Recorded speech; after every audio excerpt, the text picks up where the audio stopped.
ఒక చెట్టు లేదు, చేమ లేదు, ఒక మనిషి మాట్లాడేవాడు కూడా లేడు సార్. ఈడ నాకు కనీసం మాట్లాడించేవాడు లేడు.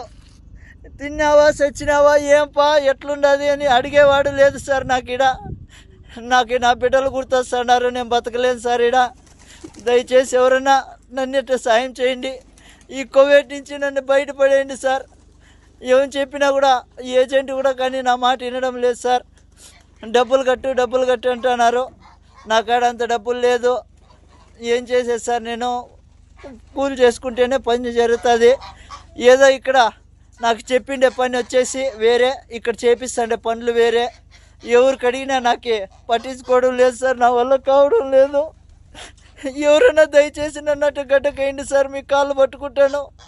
లేదంటే ఇంకొక రోజు 2 రోజులు చూసి నేను ఆత్మహత్య చేసుకోవాల్సిందే సార్. నా వల్ల కావడం లేదు. మీకు ఎవరికైనా